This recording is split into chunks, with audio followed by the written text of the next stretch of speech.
En nuestro programa de clases de la sección de bioquímica, número 1 del Departamento de Ciencias Fisiológicas de la Universidad de Oriente, hoy hablaremos sobre el capítulo de ciclo de Krebs y oxidaciones biológicas. Para ellos, enunciaremos el objetivo terminal y dice que al finalizar esta unidad, el estudiante estará en la capacidad de analizar el origen metabólico de la acetilcoenzima A, relacionando el ciclo de Krebs como una vía común final del metabolismo oxidativo de todas las moléculas de combustible, diferenciando los componentes de la cadena respiratoria desde el punto de vista estructural y funcional. Uno de los alimentadores del ciclo de Krebs es básicamente el acetilcoenzima A, metabolito sobre el cual las rutas metabólicas drenan sus componentes finales. Es el caso de los carbohidratos que, en el caso de la glucólisis, el piruvato se va a convertir en acetilcoenzima A. Pero asimismo, la beta oxidación de ácidos grasos finalmente llega a acetilcoenzima A y muchos aminoácidos pueden llegar hasta acetilcoenzima A. Acetilcoenzima A es el sustrato para el inicio del ciclo de Krebs, cuando se une al oxalacetato y forma entonces citrato, dando origen a todo lo que se denomina el ciclo de Krebs. Por esta vía, el ciclo de Krebs va a producir ATP a nivel de sustrato y produce equivalentes reducidos como FAC y NA, que finalmente irán a la cadena respiratoria y fosforilación oxidativa para la producción de energía. Pero también el ciclo de Krebs puede servir como elemento de intermediación, de interrelación, de integración del metabolismo tanto de carbohidratos con los lípidos, con las proteínas y nucleótidos. Entonces sirve, además de para la producción de energía, como elemento o ruta integradora del metabolismo. El ciclo de Krebs se lleva a cabo en la matriz mitocondrial, tal como lo vemos acá, y debemos entonces conocer la mitocondria, donde además se lleva a cabo también la cadena respiratoria y fosforilación oxidativa. En estas dos últimas reacciones se comparte la matriz y el espacio intermembrano, así como la membrana interna de la mitocondria. Ahora, cuando nosotros hablamos desde el punto de vista de los carbohidratos, vamos a ver que la glucólisis termina en piruvato. Y este piruvato puede seguir diversas rutas. Puede ser, en este caso, carboxilado. ¿Y qué pasa si se carboxila? Se produce oxalacetato, que nosotros hemos mencionado.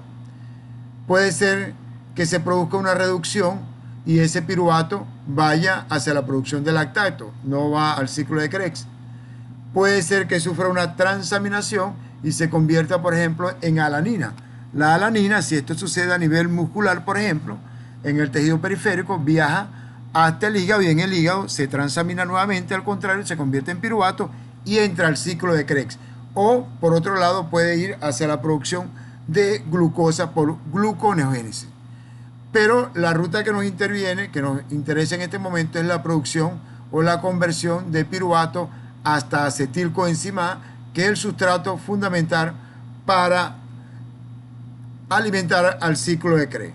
Para ello, se utiliza esta enzima denominada piruvato deshidrogenasa, que es un complejo multienzimático que además de contener 3 enzimas importantes principales, contiene 2 más regulatorias y contiene 5 coenzimas que le permiten llevar a cabo la descarboxilación oxidativa de piruvato hasta acetilcoenzima A, con la producción de NAC reducido, la producción de CO2 y la intervención de todo este complejo enzimático.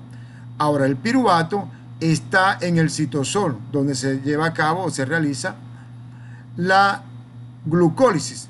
Él debe pasar a la membrana, al interior, debe atravesar la membrana externa e interna de la mitocondria y pasar a su interior hasta la matriz mitocondrial. Y lo hace por un sistema de cotransporte sin portador, donde en ambas direcciones, hacia adentro, él pasa un piruvato y se acompaña de un hidrogenión. Ese dato es importante, que lo recordemos, un sistema sin portador de tipo cotransporte con el paso simultáneo de un hidrogenión.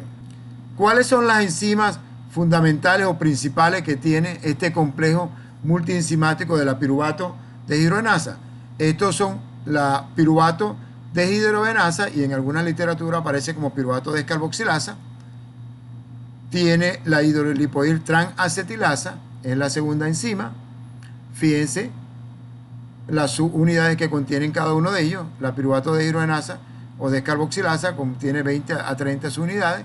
La hidrolipoil transacetilasa contiene 60. Y luego el tercer componente enzimático es hidrolipoil deshidrogenasa, que contiene 5 a 6 números de subunidades. ¿Cuáles son entonces las coenzimas que son necesarias para llevar a cabo la actividad de este complejo? Tienen ustedes la tiamina pirofosfato, que tiene una actividad catalítica y está ligado a la piruvato deshidrogenasa, o sea, el complejo como tal. Reacciona con el piruvato, lo toma, ya lo veremos más adelante. Tiene otra coenzima, como es el ácido lipoico. Tiene también la coenzima A, que tiene una acción estequiométrica de balancear la reacción, mientras que el ácido lipoico es catalítico. Y este ácido lipoico está unido al resto de la lisina en la hidrolipoil deshidrogenasa o transacetilasa en este caso. Tiene el FAC, flavina-adenina-dinucleótido, y tiene una actividad catalítica unido a la hidrolipoil deshidrogenasa. Tiene el NAC, nicotinamina-adenina-dinucleótido, que tiene una acción de balanceo estequiométrico y está libre en la solución. Y es el aceptor final de los equivalentes reducidos que se generan acá. ¿Cómo se lleva a cabo la transformación de piruvato de 3 carbonos a acetilcoenzima o acetil que tiene 2 carbonos? Hemos dicho que intervienen tres enzimas en este complejo. El primero es la piruvato deshidrogenasa o piruvato descarboxilasa. ¿Qué hace esta? Esta enzima utiliza como coenzima la tiamina pirofosfato y toma al piruvato. La tiamina pirofosfato se une a este piruvato inicialmente. La descarboxilasa del piruvato o piruvato descarboxilasa o piruvato deshidrogenasa descarboxila oxidativamente al piruvato y lo convierte en esto que se denomina hidroxietilo, una molécula de 2 carbonos, hidroxietilo. Él entonces queda unido a la tiamina pirofosfato. Ya cesa la actividad de la piruvato deshidrogenasa o descarboxilasa, y esta tiamina pirofosfato entrega ese hidroxietilo, se lo entrega al ácido lipoico, como ustedes miran acá. Este ácido lipoico, que está en una forma oxidada, recibe al hidroxietilo y a la vez lo reduce y lo forma como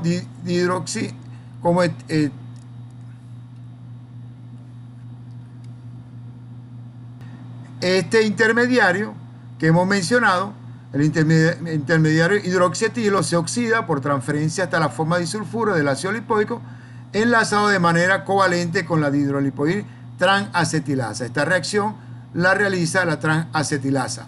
Luego este grupo, que ya no sería hidroxietilo sino acetilo, es un grupo cetónico, se va a transferir a la coenzima A y forma entonces este complejo que se denomina acetilcoenzima A, que es la molécula activa como tal. Pero ¿qué pasa entonces con el ácido lipoico? Este ácido lipoico queda reducido, tal como lo vemos acá con el equivalente reducido, y la cuarta reacción es que ellos va a transferir ese equivalente reducido, se lo transfiere al FAC, flavina-adenina-dinucleótido, lo que da como resultado que se produzca FAC reducido y el ácido lipoico quede en su forma oxidada para poder volver a actuar de esta manera. Luego el FAC, por acción de la hidrolipoil deshidrogenasa, transfiere su equivalente reducido al NAC oxidado y este se convierte en Na reducido. Resultado final se ha generado acá como parte de la acción o como la acción final de este complejo multienzimático de la piruvato deshidrogenasa. Se genera un CO2, se genera acetilcoenzima A y se genera NAC reducido. Ahora, ¿qué pasa con estos componentes que hemos mencionado? Fíjense, el CO2 que hemos dicho forma parte del proceso respiratorio que se está llevando a cabo en todo este proceso catabólico de degradación de la glucosa, en la glucólisis. Se genera entonces CO2 parte del proceso respiratorio. ¿Qué pasa con el acetilcoenzima A que hemos generado? Ese acetilcoenzima A, que ya está dentro de la mitocondria, va a alimentar al ciclo de Krebs porque se va a unir al oxalacetato. ¿Y qué pasa con el NAC reducido? Ese NAC reducido entra a la mitocondria y va a ir a la cadena respiratoria para la producción de energía en forma de ATP. Y en el ciclo de Krebs nosotros vamos a ver que entonces oxalacetato se pega a acetilcoenzima A, ya vamos a ver, se da todo este proceso que en términos generales va a producir un ATP a nivel de sustrato, un FA y 3 NAC. En este paso también se produce CO2, como miramos acá, y ese constituiría la fase 2 o la etapa 2 de la respiración, que es importante recordarlo, pues. En la fase 3 de la respiración, tal como vemos acá, vamos a utilizar entonces los equivalentes reducidos recolectados en el NAC, en el FAC, y finalmente se utiliza entonces el oxígeno, como miramos acá, se unen a los equivalentes reducidos transportados por el FAC y el NAC en la cadena respiratoria y fosforilación oxidativa, y se integra la fosforilación oxidativa para la producción de ATP, está integrado a la cadena respiratoria, donde paralelamente corren y simultáneamente e integralmente para la producción de agua, obteniendo los equivalentes reducidos que se unen al oxígeno que es extraído por la hemoglobina en este caso. ¿Cómo es el mecanismo de regulación del complejo de la piruvato deshidrogenasa? Yo les mencioné que tenía tres enzimas, este complejo enzimático, pero adicionalmente contiene o están asociados a ellos dos enzimas que podemos denominar como proteína sinasa y proteína fosfatasa. Alguna literatura lo menciona como piruvato deshidrogenasa sinasa y piruvato deshidrogenasa fosfatasa. ¿Qué hacen esto? Bueno, estas enzimas fosforilan o desfosforilan a la proteína, a la piruvato deshidrogenasa. Fíjense entonces, si actúa, para que pueda actuar este complejo de la piruvato deshidrogenasa, debe estar, como miran aquí, desfosforilado, como ven aquí. Entonces, cuando está fosforilado, está inactivo. Si actúa entonces la fosfatasa de fosfoproteína o la proteína fosfatasa o piruvato fosfatasa, ella desfosforila el complejo y por lo tanto la activa. Cuando actúa entonces la piruvato sinasa, la fosforila y el complejo se inactiva. Ahora, veamos entonces quiénes intervienen en este momento, otros componentes para activar o inactivar a este complejo multienzimático. Nosotros podemos decir que los estados energéticos elevados, que están traducidos desde el punto de vista metabólico en una célula, estado energético elevado, lo dice, por ejemplo, los altos niveles de ATP. Altos niveles de ATP contribuyen a activar a la piruvato sinasa, y eso obviamente le dice a este complejo inactívese por modificación covalente porque hay mucho ATP. ¿Quién es más? Además de hacerlo directamente, también lo hace en forma alostérica y por modificación covalente. Lo hace el ATP, el acetilcoenzima A y el NAC reducido. También intervienen, que son estados energéticos elevados, para activar a la proteína sinasa, o mejor dicho, a la piruvato sinasa, y de esta manera los estados energéticos elevados conllevan a fosforilar el complejo y lo inactivan. Ahora, ¿quiénes contribuyen a activar el proceso? Bueno, los estados energéticos bajos. ¿Cuáles son los estados energéticos bajos? Ya no sería acetilcoenzima A, sino coenzima A. Piruvato solo y Na oxidado. Aquí no sería Na reducido, sino Na oxidado, sin que tenga esta H. Entonces esos son estados energéticos bajos que contribuyen a que ahora la piruvato de hidrogenasa sinasa se inactive. Y si se inactiva, no es fosforilado el complejo y se mantiene activo. Ese dato es importante. ¿Qué otro, desde el punto de vista, puede activar para que este complejo se mantenga activo? La presencia de calcio. La presencia de calcio activa a la piruvato de hidrogenasa fosfatasa, esta desfosforila el complejo y lo convierte en activo. Fíjense como ustedes miran acá. Esto por modificación covalente. Ahora, el mismo piruvato, la misma reacción, tiene sus modificadores desde el punto de vista alostérico directo. Fíjense entonces, el NAC reducido puede actuar alostéricamente por un mecanismo de retroalimentación negativo e inactiva al complejo. Fíjense que este es un producto de esta reacción. También lo hace el acetilcoenzima A, actúa alostéricamente inhibiendo la enzima que lo genera. De tal manera que esos traducen, al igual que el ATP, un estado energético elevado y le está diciendo a la piruvato de hidrogenasa, inactívese. ¿Y cómo se inactiva? Cuando la fosforila la proteína sinasa o la piruvato de hidrogenasa sinasa. En esta lámina, fíjense, estamos hablando de lo que he mencionado, de la enzima de la piruvato de hidrogenasa, que de fosforilada es activa y fosforilada es inactiva. El detalle interesante que además de esto que hemos mencionado, tenemos por aquí a la insulina. Fíjense, en el tejido adiposo, ese es un dato importante, la insulina promociona la acción de la fosfatasa, al igual que el magnesio y el calcio. ¿Y qué hace la insulina?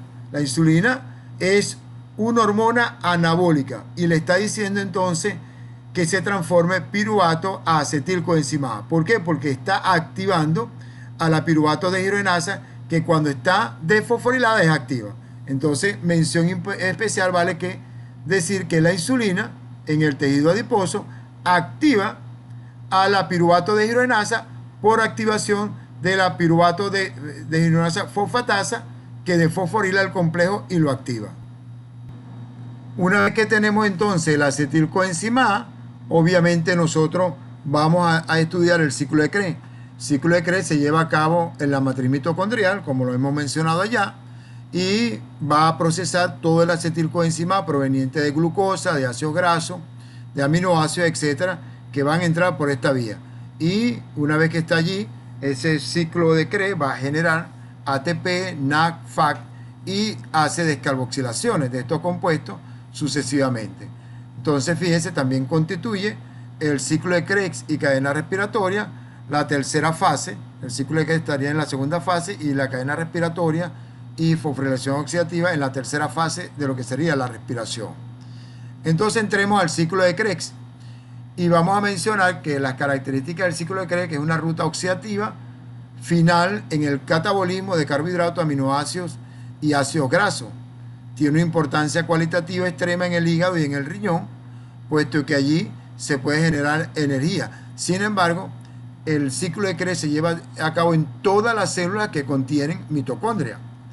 Donde no se lleva a cabo es, por ejemplo, en el eritrocito maduro, porque el eritrocito no tiene mitocondria ni tiene núcleo, pero fundamentalmente no tiene mitocondria.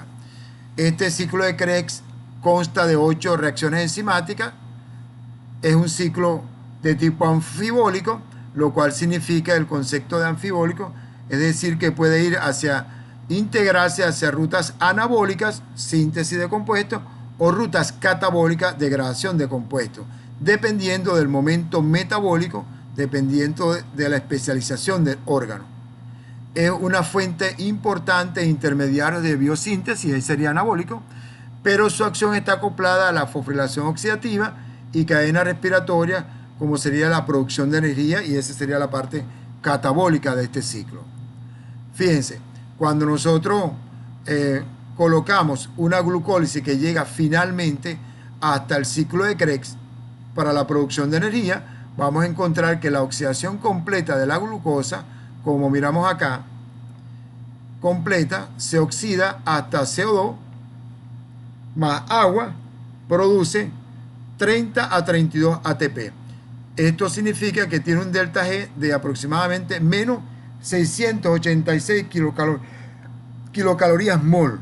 De esto se capta el 40% y se transforma entre 30 y 32 ATP.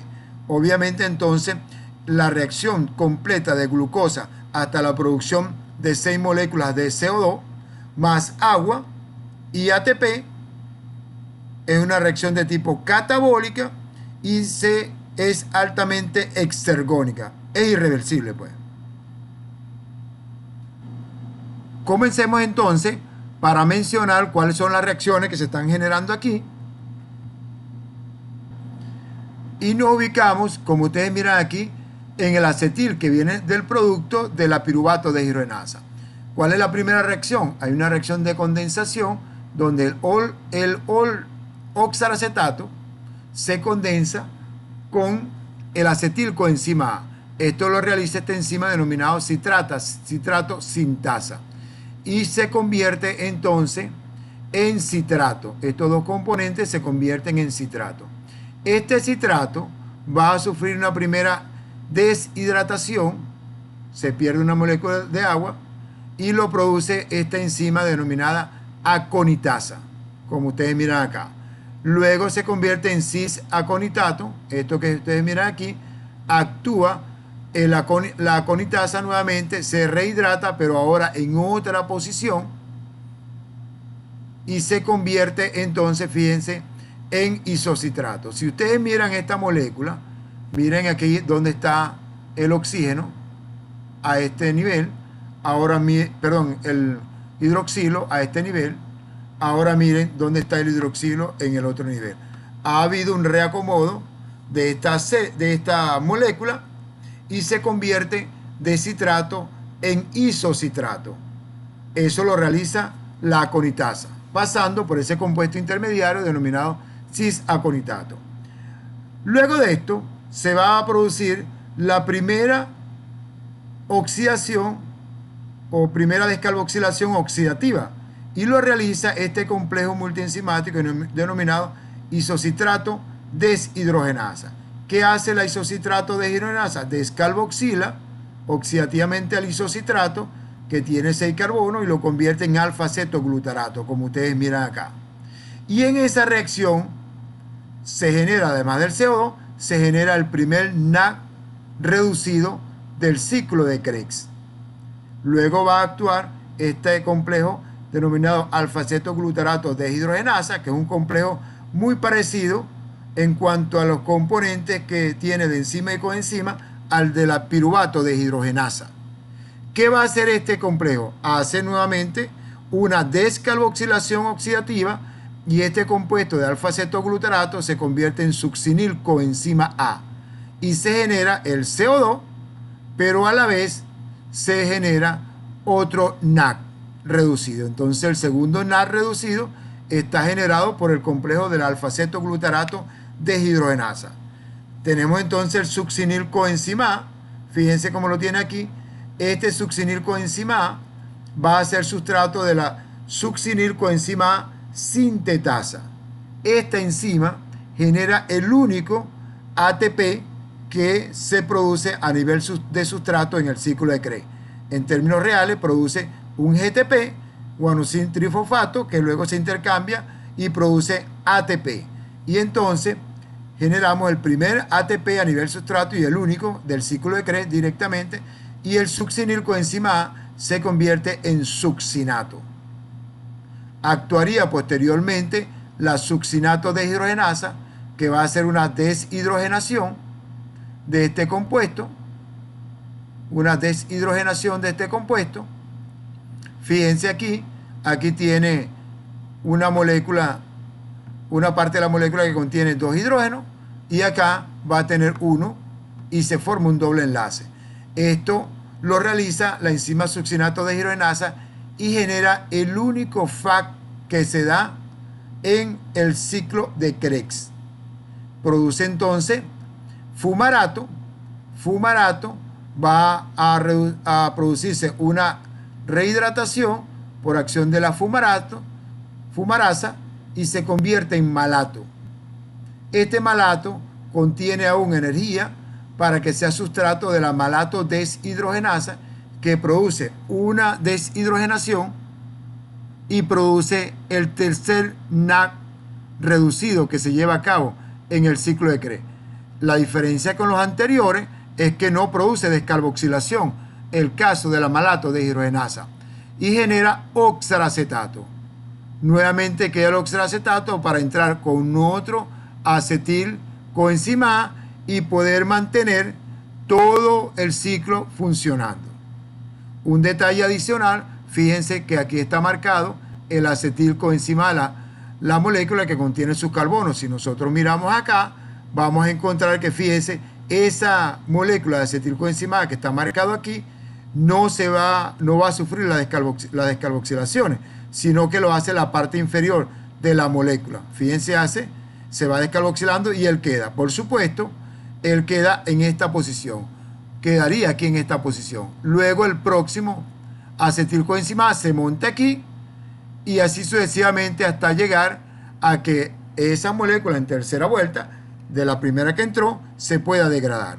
Entonces el resultado final de este ciclo de Krebs es que nosotros estequiométricamente podemos ver que hay una estequiometría de la reacción, pero se van a generar en primer lugar desde el punto de vista de lo producido, del rendimiento, se generan 2 CO2. 2 CO2, hemos dicho, en los sitios donde se genera. Se generan 3 FAC, se generan un FAC y se genera un ATP a nivel de sustrato. Y finalmente queda en ese ciclo oxalacetato. Entonces, vamos a acotar de una vez cuánto es la producción, la equivalencia de cada uno de estos compuestos. El FAC, una vez que de aquí, del ciclo de Krebs, él entra a la cadena respiratoria y fosforilación oxidativa, él genera 1.5 ATP cada molécula de FAC. El NAC, por el mismo camino, entrando a la cadena respiratoria y fosforilación oxidativa, genera exactamente 2.5 ATP por cada NAC. Si sumamos todo esto, vamos a decir 2.5 ATP por 3 NAC que genera, tenemos 7.5, ¿verdad? Y 1.5 que se genera por el FA sería exactamente 9, más un ATP a nivel de sustrato serían exactamente 10 ATP. Por lo tanto, concluimos que cada vuelta del ciclo de Krebs, genera exactamente 10 ATP. 1 de forma directa a nivel de sustrato y 9 cuando sus productos NAC y FA entran en la cadena respiratoria y fosforilación oxidativa. Ahora fíjense aquí en estas reacciones particulares de cada uno. Fíjense, la citrato sintasa es una reacción que es básicamente irreversible. Fíjense cuánto tiene del delta G, menos 32 kilocalorías mol. Eso significa que es una reacción altamente exergónica y que no se regresa fácilmente. Mientras que, por ejemplo, esta otra reacción de la conitasa es 13, es positivo y una reacción reversible. Si miramos entonces la siguiente de la isocitrato deshidrogenasa, es menos 20, es también reversible, menos 20.9, es reversible, por supuesto, menos que la aconitasa, pero la que es irreversible es el complejo del alfa-acetoglutarato deshidrogenasa, que tiene menos 33 kilocalorías mol, entonces kilojoule mol. Entonces ese dato es importante. La que tienen, vean, un delta G pequeño o positivo son reacciones reversibles. Miren las otras que tenemos acá, el de la succinilcoenzima sintetasa, el de la succinato deshidrogenasa, que tiene un delta G igual a 0, fumarasa, vean que tiene la flechita en ambos sentidos, malato deshidrogenasa. Y después viene, obviamente, la que mencioné de la citrato sintasa, que es irreversible. Entonces, esto es para recordarle que dependiendo, pues, del delta G, las reacciones pueden ser reversibles o irreversibles.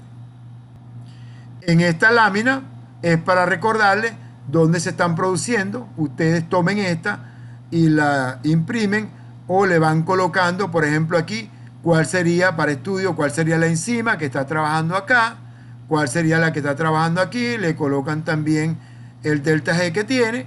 Fíjense que aquí se genera el primer NAC reducido, el CO2, aquí el segundo NAC reducido, el CO2, la generación de ATP a nivel de sustrato directamente, la generación de FAC, la generación de NAC, el tercero, sin descarboxilación. Entonces, esto le va a servir para que ustedes coloquen la enzima y a manera de método de estudio cómo pueden recordar cada uno. En esta lámina, como su nombre lo indica, es el rendimiento energético total de una glucosa pasando por glucólisis hasta llegar justamente al ciclo de Krebs. Y entonces miren, de glucosa, cuántos ATP se necesitan para invertir, las enzimas donde se requiere glucosa 6-fosfato, la glucoquinasa, la enzima que se requiere, y entonces la inversión de la energía, pues, y después la fructoquinasa, la inversión de la energía. Y luego vendríamos la generación de toda la energía, ya sea en la fosforilación oxidativa, y posteriormente debe meterse aquí la acción de la piruvato de hidrogenasa, que genera también NAC reducido. Y ese NAC reducido también va a la generación de ATP. Se genera por cada piruvato, se genera un NAC. Pero obviamente la glucólisis rinde 2 piruvatos y entonces tiene que multiplicarlo por 2. Y aquí tiene entonces todos los pasos, las reacciones donde generamos la energía, y finalmente vamos a decir que se generan 30 a 32 ATP. Es el rendimiento neto de una glucosa sometida a glucólisis, piruvato de hidrogenasa y ciclo de Krebs, cadena respiratoria. Ese dato es importante que lo tengamos en cuenta. Fíjense aquí entonces, el ciclo de Krebs también sirve para hacer interconexiones. Esas interconexiones le permiten al ciclo de Krebs servir de elemento integrador. La primera conexión ya la habíamos mencionado, que es la lanzadera o el transporte del malato desde la mitocondria, en este caso sería desde la mitocondria para este lado al citosol, como vemos acá.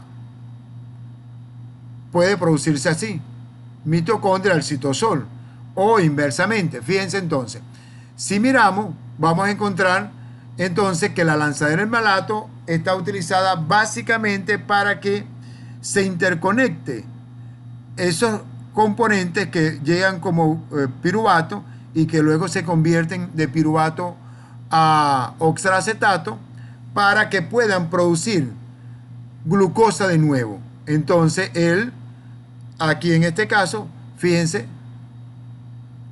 él va a convertirse, el piruvato se convierte en oxalacetato, oxalacetato en malato, y malato puede salir de la mitocondria. Esa salida de la mitocondria lo va a llevar para la producción nuevamente de malato y glucosa de nuevo, gluconeogénesis. Ese es el primer mecanismo que ya hemos mencionado. Sin embargo, existe otro mecanismo de transporte.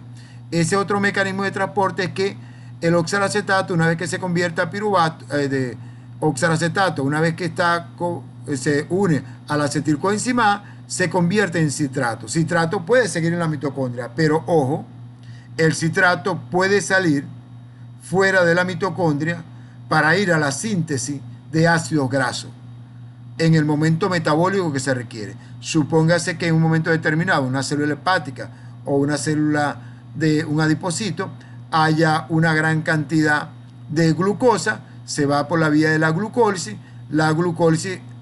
produce gran cantidad de piruvato, ese piruvato entra a la mitocondria, actúa la piruvato de hidrogenasa, se activa el ciclo de Krebs y entonces se produce citrato. Pero el citrato, como hay un estado energético elevado, sale entonces de la mitocondria hacia el citosol por la lanzadera del citrato. Y en el citosol va a ir para la formación de ácidos grasos. Para unirse y formar ácidos grasos también debe activarse la vía de las pentosas fosfato. Entonces, en conclusión, las dos interconexiones son lanzadera del malato y la lanzadera del citrato para el caso de la interrelación metabólica que tiene el ciclo de Krebs con otras rutas metabólicas. además de las interconexiones que tiene con la lanzadera del malato y el citrato, como esta que miramos aquí, citrato para la síntesis de ácido graso, o la conversión de oxalacetato para la síntesis de glucosa vía gluconogénesis, también el ciclo de Krebs se interconecta para la producción ya sea de aminoácidos u otros componentes que son necesarios para recibirlo o para conectarlo. Fíjense entonces aquí, oxalacetato también puede servir para la síntesis de aquellos aminoácidos que son no esenciales, es decir, que no lo podemos producir, como es el caso del ácido aspartico, las paraginas, y por esa vía pueden producir pirimidinas. Fíjense entonces, también succinilcoenzima A puede servir para la síntesis de porfirina y grupo EN. Y si miramos por aquí, alfa-acetoglutarato puede servir para la formación de glutamato. Glutamato puede producir purina, a su vez arginina, prolina, glutamina, etc. Entonces, también el ciclo de Krebs sirve para aportar metabolitos necesarios para la síntesis de aminoácidos, para la síntesis de ácidos grasos y para la síntesis de glucosa de nuevo. Es decir, el ciclo de Krebs no solamente sirve para la producción de energía, sino para aportar metabolitos que interconectan las diferentes rutas metabólicas. Ahora, ¿cómo se regula el ciclo de Krebs? Fíjense, tenemos diferentes elementos que permiten la regulación. Si iniciamos desde el piruvato, que es el elemento que entra a la mitocondria y luego entrega el acetilcoenzima A, ya hemos mencionado cuáles son los elementos que permiten activar e inactivar el ciclo de Krebs, específicamente cuando va a producir el acetilcoenzima A.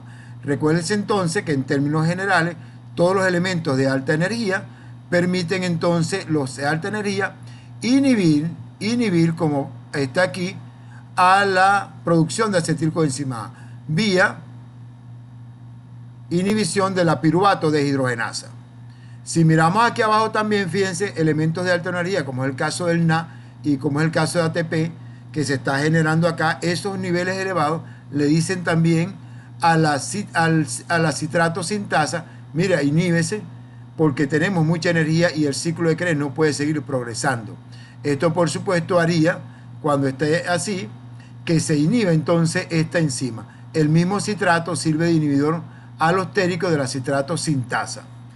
Si miramos aquí abajo, fíjense, los estados de alta energía vuelven a inhibir a la isocitrato deshidrogenasa, como es el caso del Na reducido y ATP, pero los elementos de baja energía, como es el caso del Na oxidado y ADP, que indican baja energía, estimulan a la isocitrato deshidrogenasa. Y miramos acá, también la alfa-acetoglutarato deshidrogenasa va a ser inhibido por el succinilcoenzima A, que indica que hay alta cantidad de energía, porque después de esto se va a producir energía, y también es inhibido por el NAC reducido. Entonces, en términos generales, los elementos de alta energía, como es el caso del NAC reducido, el ATP, el citrato, promocionan la inhibición del ciclo de Krebs para que éste no siga progresando y produciendo energía, puesto de que si progresa el ciclo de Krebs sigue produciendo energía y es necesario en ese momento inhibirlo. Esta es otra laminita que traduce lo que yo he mencionado ya, pero para que lo tengan. Y adicionalmente, fíjense la acción que hace el calcio y el ADP, que en este caso el calcio estimula la producción de energía, pues está conectado con la contracción muscular. El calcio estimula a nivel del isocitrato deshidrogenasa y también estimula a nivel del alfa-acetoglutarato deshidrogenasa para que se siga produciendo energía que es necesario para la contracción muscular. Esto sucede en músculo esquelético. Con esto concluimos la primera clase de ciclo de Krebs y oxidaciones biológicas, y para la próxima hablaremos de la cadena respiratoria y fosforilación oxidativa. Clase muy interesante que complementa a esta primera. Bueno, muchas gracias y a la orden.